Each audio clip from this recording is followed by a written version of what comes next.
Hi, I'm Gail Minogue, back again to see you and talk some more about numerology and also the times we're in, because these are tumultuous. And I wanted to give you a little more background, shall we say, on why, excuse me, I'm out in the backyard fighting off bees and bugs. But anyway, so today we're going to talk about the life path of the United States of America, the number 5, and the date it was born, and why we must revisit that time period where we had the prelude to the American Revolution, then we had the American Revolution, and about 1778, the period of that extremeness ended. We had the war, and then we had to build the government and the Constitution. So basically, we have not revisited that period of time until now. And that period of time to revisit began in 2016, and it's 2008, and it's a 16-year period. So we are basically going back to the conditions of the American Revolution and the birthing of the country, and to see or assess how far we've gotten away from what we said we would do. And the purpose of this country, of the United States, was to learn to be a catalyst for the rest of the world, to help the rest of the world make change constructively and to learn to assimilate. So our job, if you want to call it your assignment or your mission, was always to learn to assimilate as the people would come here starting in the late 1700s with the troops that came in to help fight the American Revolution, that the French and the Germans and all of that we would begin to assimilate these people, and this would be forever part of our role and our main assignment of the formation of this country. So we had to learn to develop an individualistic ideal, meaning the rights of the individual had to be protected, and the assimilation of those who were different to be able to find a way to assimilate them in the population. So the struggle has been ongoing ever since it was born, but it was never assessed. It's like, I'm going to compare it to a corporation where you have to do an annual report to see how you did. So America is going through its annual report. It will go through it again if it's still in existence 240 years from now. So it's a cycle that it has to go through to see what the heck have you been doing. When you set out to say, make this profit and loss, how did you do? Did you perform with what your mission was for this corporation? Are you profitable? Are you doing what you said you would do? What was the purpose of you? And what we're finding out is some of the same patterns we had from the American Revolution are going on now. Complete polarization. Back then you were either for King George or you were for the militia. And so you had very big swaths of the population still devoted to King George, and there was this internal strike, and that's what we have again. We have this polarization of the people and how it's going to shake out. So we're going to revisit the Constitution, we're going to revisit the amendments, all through the 20s. So because America, if it doesn't learn to assimilate and spread assimilation, it cannot keep its country together. And you're seeing this now where there's toughness on asylum, there's toughness on anything to do with immigration. We had so many poor immigration laws over the last few hundred years, from imprisoning the Japanese, and then the Chinese Exclusion Act, and then trying to integrate the slaves, and then fighting off the indigenous people whose land we stole. All of these things are part of what we were doing, and we still have doing, to really learn to assimilate. If we do not learn to assimilate, if we don't learn to do it well, we will not exist.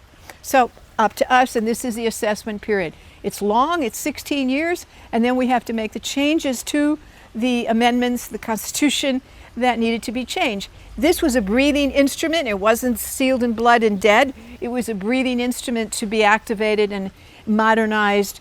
And so we can't look at it like this is it and it's dead on arrival for any changes. There will be changes, but they probably will happen in the late 20s. So America, with its 5 life path, is the catalyst of change. The job, learn to assimilate. Right now, we're doing a lousy job.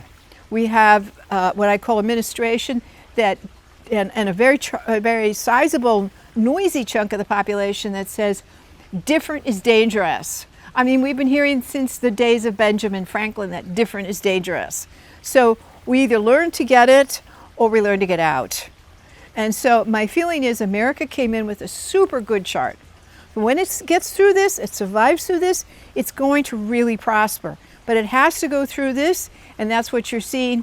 So this year, 2020, I call it where America really gets raked over the coals. So the next few years from 20 to 24 will be the key periods of time of the revisit of the revolution. So it should feel like a revolution. It's going to get more so as we get closer to 2024. In 2024, we'll start the Enlightenment period where we turn from, I say, heavy corporate government control to a more people equality control.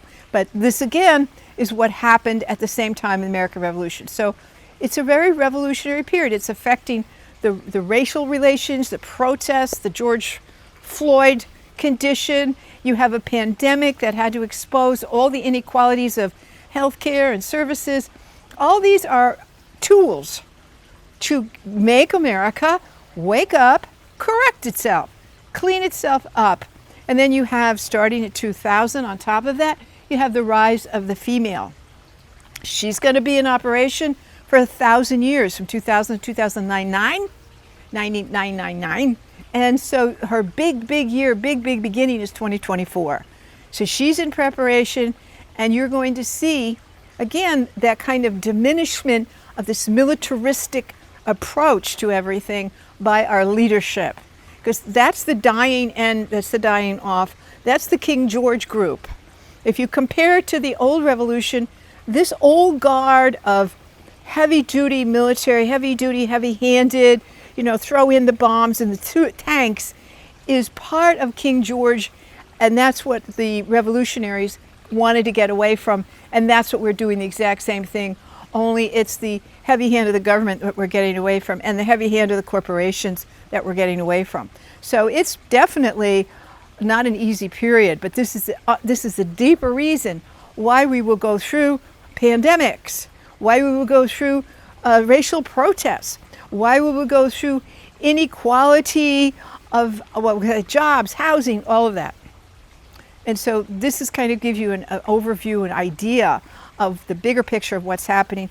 We have to, if we want to exist, learn to assimilate. Different is not dangerous. It's different, and that's it. It's just like I have butterflies going around my backyard now, and not two of them are going to be the same. Same as my dog, it's not the same as the neighbor's dog. And none of us look or say the same unless we're twins. So we have to learn to assimilate, whether we like it or not, and a lot of us don't like it. So we're going to have to get over it. We just won't really exist as a country, because the reason the hierarchy of the invisible heavenly bodies put it together was so that we would perform and do our assignment or our mission. So that's the assignment. Let's get back and let's get on with the show. And if you need to speak with me personally, you can always reach me, Gail at gailminogue.com. I have my book. I have my website. I'm going to be doing a Zoom class in July on some of the trends and forecasts. So please stay tuned. We have to wait for the Mercury retrograde, which ends around July 12th, so it'll be the second half of July. And if you're on my email list, you'll get the date, and we'll have a Zoom class and have a lot of fun on that one.